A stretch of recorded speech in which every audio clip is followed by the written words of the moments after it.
আসসালামু আলাইকুম দর্শক, আমি নাইম ইসলাম আপনাদের সামনে আবার আরও একটি ভিডিও নিয়ে হাজির হয়েছি। সবাইকে আমার চ্যানেলে স্বাগতম। আমরা সবাই অবগত আছি যে বাংলাদেশে বর্তমানে সবচাইতে বড় ইসলামিক রাজনৈতিক দল এবং জনপ্রিয় রাজনৈতিক দল হলো বাংলাদেশ জামাত ইসলামী। আমরা আরও অবগত আছি যে বাংলাদেশ জামাত ইসলামীর কেন্দ্রীয় শীর্ষ কয়েকজন নেতাকে ফাঁসি দিয়েছেন বিচারিক হত্যার মাধ্যমে পতিত শেখ হাসিনা সরকার। সেই ফাঁসিতে যারা ঝুলেছেন তাদের ভিতরে অন্যতম হলো শহীদ আব্দুল কাদের মোল্লা সাহেব।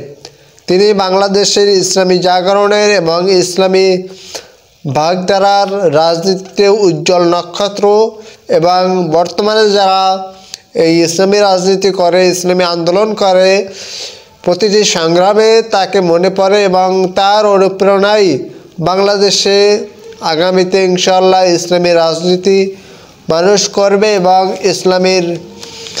ইসলামী রাষ্ট্র হিসাবে গঠন করা হবে।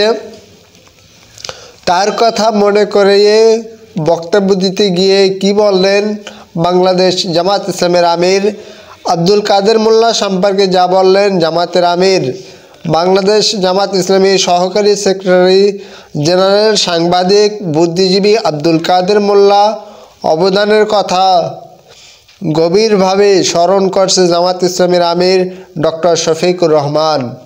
বুধবার 11 ডিসেম্বর এক বিবৃতির মাধ্যমে তাকে স্মরণ করেন।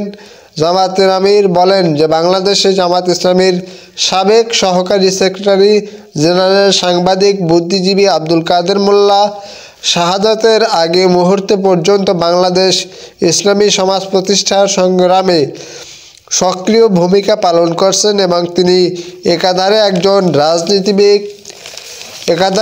রাজনীতিবিদ, লেখক, শিক্ষাবিদ এবং গবেষক হিসাবে দেশ ও জাতির উন্নয়ন গুরুত্বপূর্ণ অবদান রেখে গেছেন। আসলে তিনি বহুমুখী প্রতিভার অধিকারী ছিলেন। তিনি একজন যেরকম রাজনীতিবিদ ছিলেন, একজন শিক্ষাবিদ ছিলেন, একজন সাংবাদিক ছিলেন, একজন লেখক ছিলেন। তার প্রতিভা অনেক এবং বিশেষ করে তিনি 90-এর দশকে স্বৈরাচারী আন্দোলন তিনি লিয়াজু কমিটির সদস্য হিসেবে দায়িত্ব পালন করেন এবং দেশে গণতান্ত্রিক আইনের শাসন প্রতিষ্ঠার আন্দোলনে তিনি বলিষ্ঠ ভূমিকা পালন করেন। তিনি লেখার মাধ্যমে মানুষের বিবেকবোধ জাগ্রত করার চেষ্টা করেন। 2010 সালে 13 জুলাই সরকার থেকে তাকে রাজনৈতিক মিথ্যা মামলায় গ্রেফতার করে এবং পরে তার নামে আন্তর্জাতিক অপরাধ ট্রাইব্যুনালে আদালতে ষড়যন্ত্রমূলক মামলা দায়ের করে। ট্রাইব্যুনাল রায় তাকে যাবজ্জীবন কারাদণ্ড দেয়।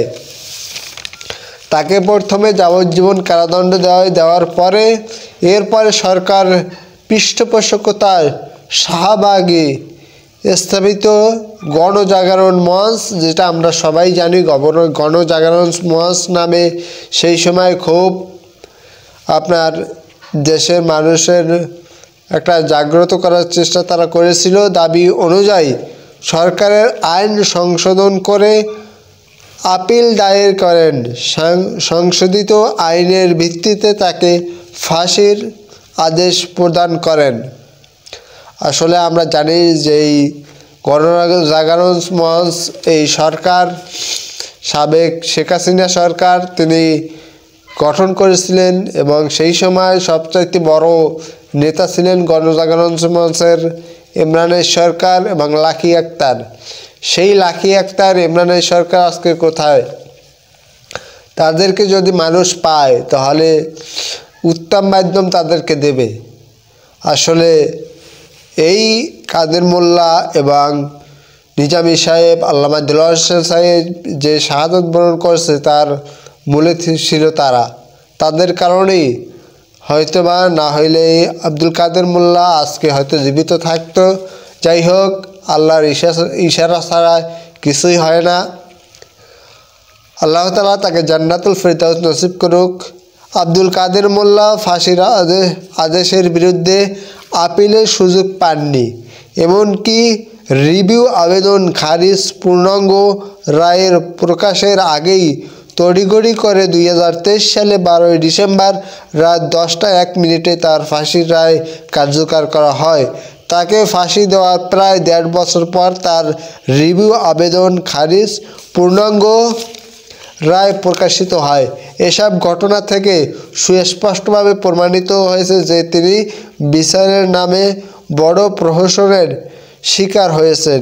শহীদ আব্দুল কাদের মোল্লা তার ফাঁসি কার্যকর আগে বলে গেছেন যে সরকার আমাকে অন্যায়ভাবে ফাঁসি দিচ্ছে, আমার শরীরে বিন্দু বিন্দু রক্ত এদেশে ইসলামী আন্দোলন নেতাকর্মীদের ইসলামী আন্দোলনের অনুপ্রাণিত করবে। তিনি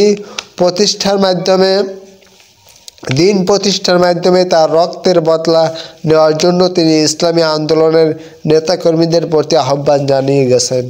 আসলে দেখেন, একজন ইসলামী আন্দোলনের অগ্রজ পথিক হিসাবে তিনি তার যে স্বপ্ন, তিনি সেই স্বপ্ন বাস্তবায়ন করার চেষ্টা করছে এবং জীবনের শেষ মুহূর্ত পর্যন্ত তিনি চেষ্টা করছে।